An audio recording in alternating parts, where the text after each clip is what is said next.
InsyaAllah kita akan meneruskan daripada pengajian kitab Bidayatul Hidayah karangan Al-Imam Al-Ghazali rahimahullahu ta'ala. Dan hari ini insyaAllah kita akan masuk kepada fasal yang baru, iaitu penulis membicarakan tentang adab-adab bertayammum. Jadi ini adalah fasal berkenaan dengan tayammum. Dan perkataan tayammum dalam segi bahasa maksudnya niat. Itu sebab kita lihat dalam Al-Quran, Allah apabila membicarakan tentang tayammum, maka Allah mengatakan fa illam tajidu ma'an fatayammamu sa'idan tayyiba. Fatayammamu sa'idan tayyiba, yakni maksudnya niatlah dengan menggunakan tanah yang suci. Jadi asal perkataan tayammum maksudnya niat. Tetapi dalam segi istilah, yakni maksudnya menyampaikan debu kepada muka dengan tangan dengan niat yang khusus. Jadi tayammum ini dibolehkan dengan beberapa sebab. Sebab ini yang pertama adalah kalau sekiranya kita tidak ada air. Sebab dalam Al-Quran Allah mengatakan fa illam tajidu ma'an, apabila kamu tidak mendapati air, maka dibolehkan kita melakukan tayammum menggantikan air. Daripada sebab tayammum juga adalah kalau sekiranya kita ada air tapi kita tidak dapat menggunakannya disebabkan sakit. Ada orang misalnya dia ada sakit, doktor mengatakan tak boleh kena air, muka tidak boleh kena air ataupun tangan tidak boleh kena air, yang mana ia boleh bawa kepada maut, ia boleh membawa kepada penyakit yang berat sebagai misal. Maka dibolehkan kita melakukan tayammum. Dan juga kadang-kala disebabkan ada bandage jabirah. Kalau sekiranya kita ada pakai bandage, kita tidak boleh membukanya, maka dibolehkan kita melakukan tayammum. Ini secara ringkas ya, sebab-sebab tayammum. Dalam kitab-kitab fikih, ulama kita membicarakan tentang asbabut tayammum. Jadi daripada sebabnya adalah seperti mana yang disebutkan. Maka berkata Imam Ghazali, apabila engkau tidak dapat menggunakan air kerana ketiadaannya sesudah berusaha mencarinya, atau sebab uzur sakit, atau ada halangan daripada sampai mencapai air disebabkan adanya binatang buas, atau sebab ditahan di dalam penjara. Jadi Imam Ghazali menukilkan beberapa sebab. Kalau kita tidak dapat menggunakan air, dibolehkan kita melakukan tayammum. Pertama sekali, ketiadaannya sesudah berusaha mencarinya. Yakni kalau kita berada di sebuah tempat tidak ada air, diwajibkan kita cari air dulu baru tayammum. Tidak dibolehkan kita terus tayammum. Misalan kalau satu orang di padang pasir misalan tidak ada air, tidak dibolehkan dia melakukan tayammum kalau sekiranya ada kemungkinan air wujud. Tidak dibolehkan dia melakukan tayammum. Jadi apa dia nak buat? Dia nak kena cari air dahulu. Berdalilkan dengan ayat Al-Quran tadi, Allah mengatakan fa in lam tajidu ma'an, kalau kamu tidak mendapati air. Maksudnya diwajibkan kamu mencarinya. Kalau kamu tidak dapat yakni air, fatayammamu, baru dibolehkan kamu melakukan tayammum. Maka dalam mazhab Imam Syafi'i mencari air adalah wajib. Tetapi berapa jauh dia nak pergi nak cari air? Cuba bayangkan kalau kita di padang pasir misalnya, kita pergi ke Sahara Desert. Kita jalan, dah masuk waktu solat, tak ada air. Jadi tempat ini kita tak tahu sama ada air ke tidak ada air. Maka kita nak kena cari air. Tapi soalannya adalah berapa jauh kita nak jalan nak cari air. Di sini ulama kita mengatakan ada 3 had, 3 distance. Distance ini yang pertama adalah 150 meter lengkungan. 150 meter. Ini dikenali sebagai Haddul Ghaus. Had al-Ghaus. Maksudnya kenapa dipanggil al-Ghaus? Sebab dia adalah had yang mana kalau kita pekik, berapa jauh suara kita boleh sampai. Skil lebih kurang 150 meter. Maksudnya kalau kita ada kemungkinan yang air ini mungkin wujud dalam lingkungan 150 meter, wajib kita mencarinya. Wajib kita mencari. Walaupun kita ada syak ataupun zon, ada kemungkinan air dalam 155 meter ada air. Ini kita mengatakan wajib kita mencarinya dan tidak dibolehkan kita melakukan tayamum sebelum kita mencari. Kalau tak, tidak sah tayamum. Ini dikenali sebagai haddul ghaus, 150 meter. Had yang kedua dikenali sebagai haddul qurb, iaitu sikit lebih kurang 2.2 km. 2.2 km. Yakni 2.2 km radius.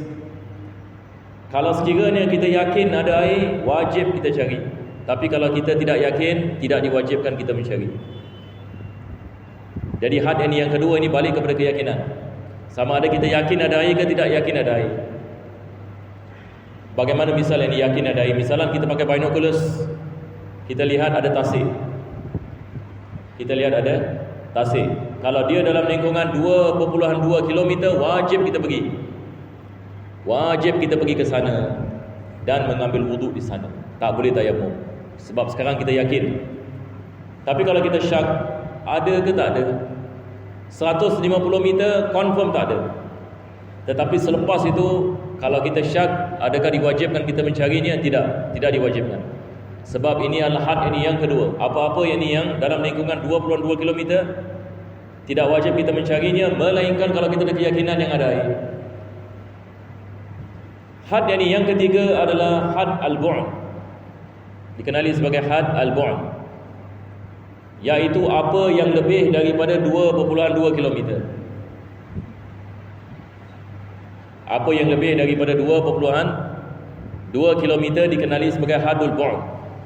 Misalnya ada air tapi 5 km.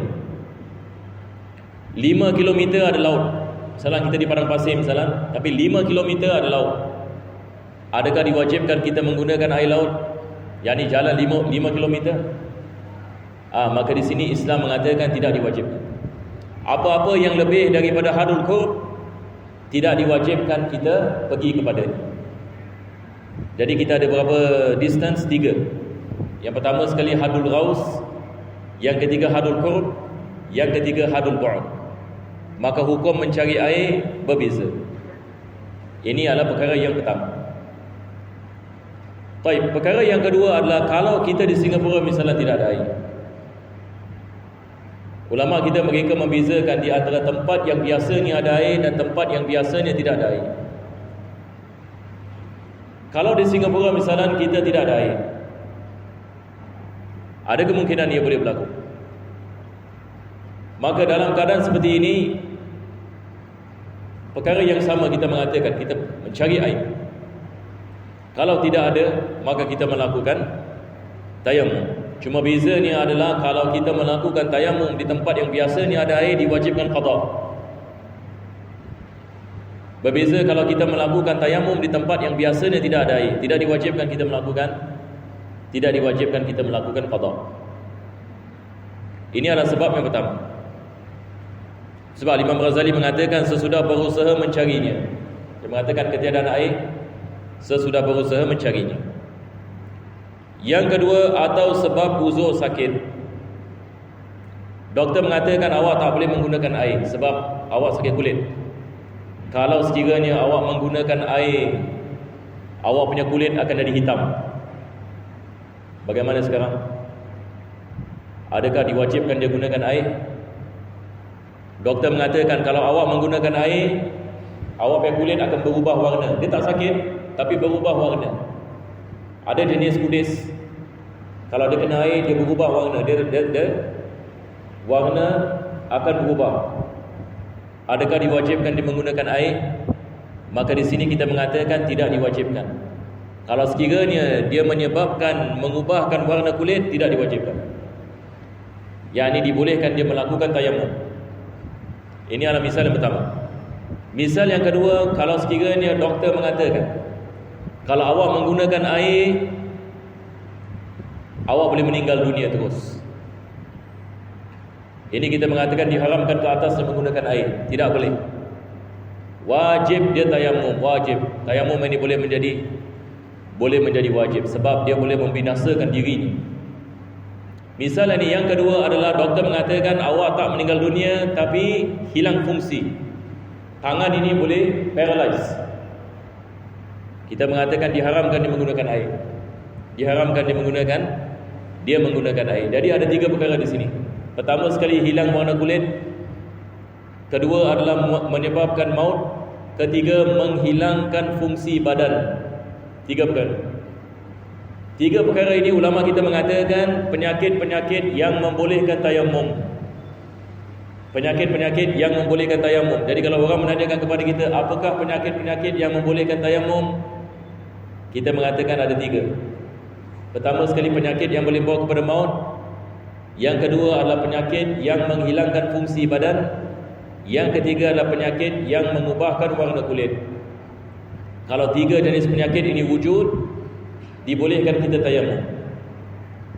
Dalam bab puasa pun sama juga. Dalam bab puasa, apakah jenis penyakit yang membolehkan seseorang itu berbuka puasa?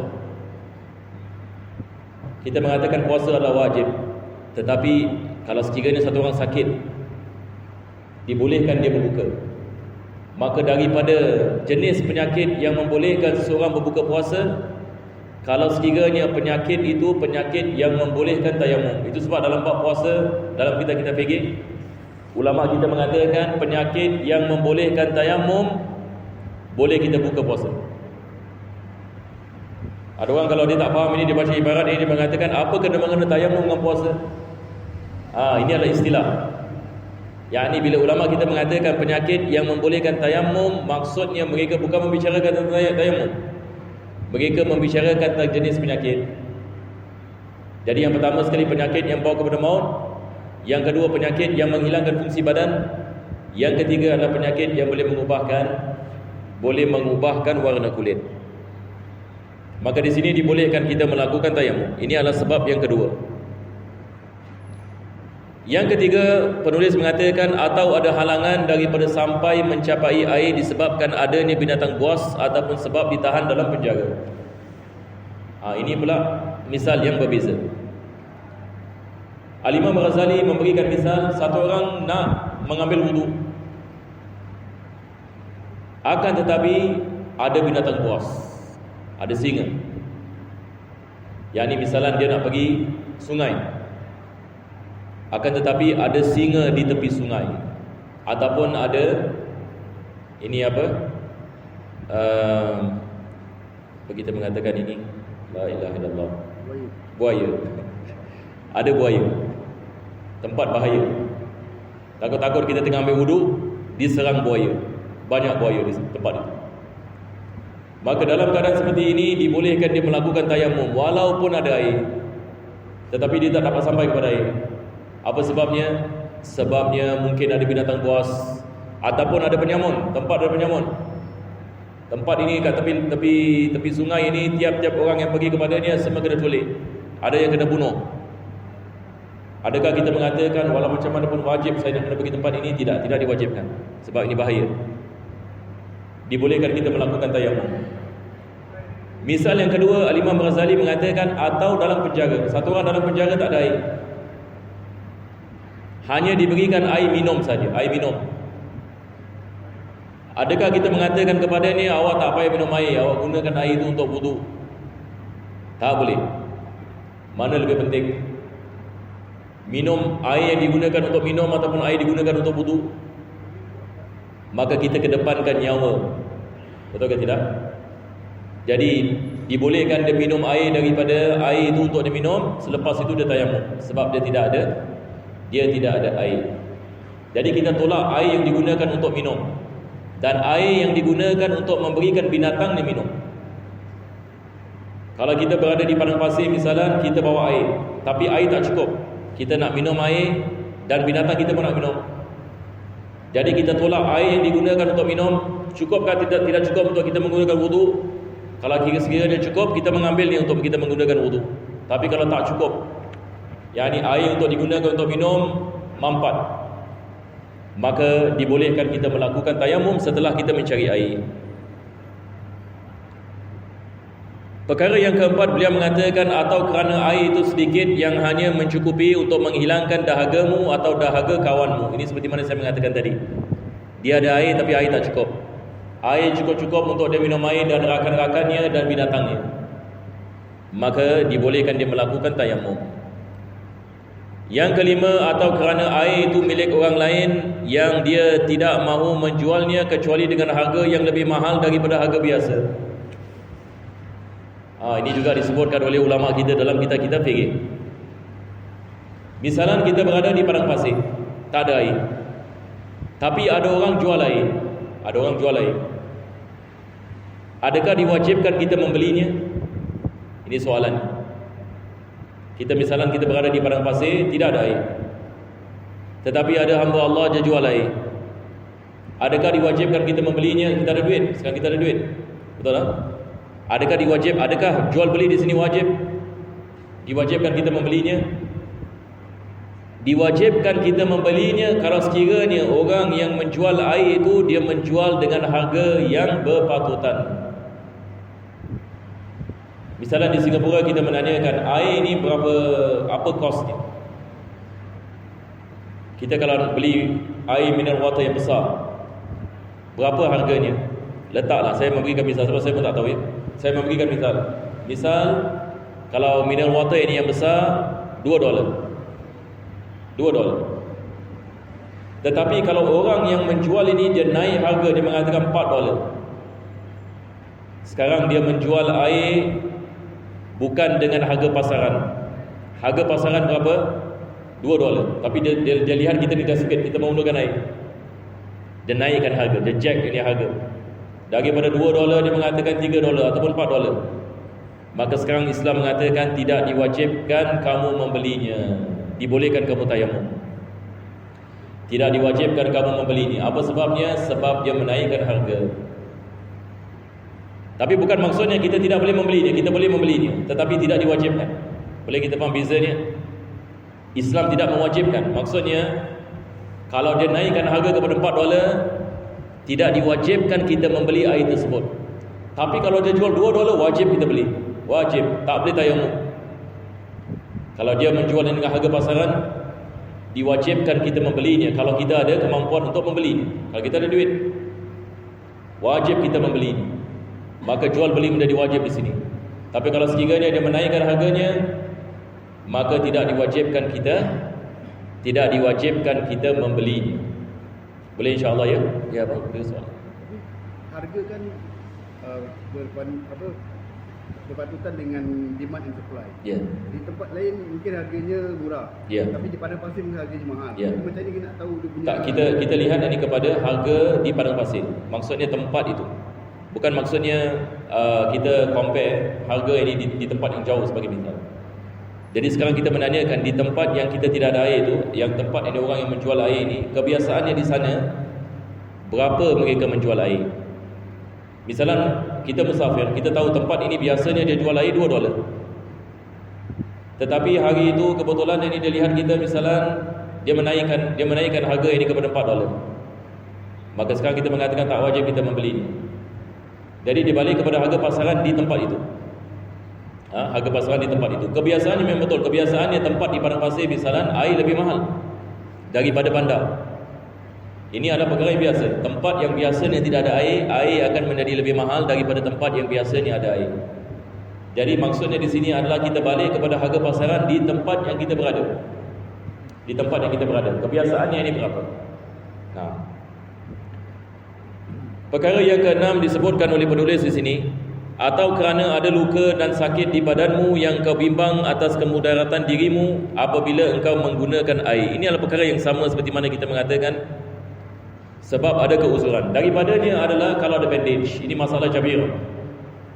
Kalau ada bandage. Sekarang saya ada bandage pada tangan kanan saya. Soalan yang pertama saya menanyakan, adakah dibolehkan saya buka bandage ke tak boleh buka bandage? Ini soalan yang pertama sekali. Sebab ada orang ini dia pakai bandage tapi dia boleh buka, dia boleh kena air. Maka dalam keadaan seperti ini wajib dia buka bandage. Wajib. Dia tidak boleh melakukan tayamum. Wajib dia buka bandage. Tapi kalau sekiranya dia casting, doktor mengatakan tangan awak patah, awak tak boleh buka yang ini di casting. Kalau awak buka, maka dia akan menyebabkan masalah dan awak tak boleh baik dan sebagainya. Sekarang dia tidak boleh buka casting. Maka dalam keadaan seperti ini dia mengambil wuduk seperti biasa. Apabila sampai kepada masa untuk basuh tangan, dia melakukan tayamum. Maka dia melakukan tayamum untuk menggantikan tempat yang tak kena kepada air. Yang ni bandage, bawah bandage, yang ni kulit yang tak kena kepada air, dia menggantikan dengan tayamum. Jadi dia melakukan tayamum, satu tepukan bagi muka dan satu tepukan bagi tangan. Selepas itu dia teruskan wuduk, sapu kepala dan basuh kaki. Dan dia melakukan salat, maka sah salatnya. Jadi ini adalah melakukan tayamum pada sebahagian anggota badan. Melakukan tayamum disebabkan ada sebahagian daripada anggota wudu tidak boleh sampai air kepadanya. Jadi dia melakukan tayamum untuk menggantikan tempat yang mana air tidak dapat sampai. Jadi dalam Islam kita panggil ini masalah jabirah. Masalah jabirah. Jabirah maksudnya bandage. Jadi ramai orang menanyakan soalan ini berkenaan dengan bandage. Jadi kita nak kena faham ya, kita nak kena mengambil wudu dan tayamum. Nak kena dua benda.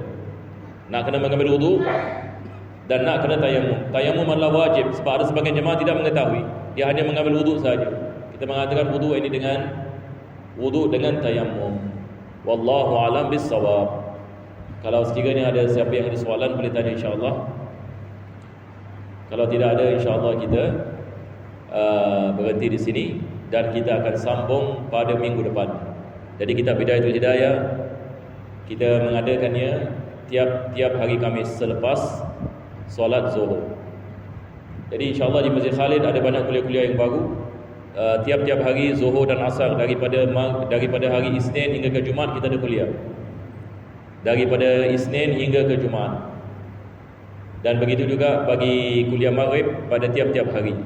Melainkan pada hari Sabtu dengan Minggu kita belum lagi ada kuliah. InsyaAllah kita akan bikin iklan ini yang baru dan jemaah ini boleh lihat ini insyaAllah. Kita juga kalau ada jemaah ada apa-apa feedback ataupun ada apa-apa kuliah yang jemaah merasakan untuk diadakan, bolehlah feedback kepada kami. Kami akan lihat kepada perkara tersebut insyaAllah ta'ala. Kalau tidak ada soalan lain, kita tutup dengan kita membaca surah Al-Fatihah wa ila hadratin Nabi sallallahu alaihi wasallam. Al-Fatihah.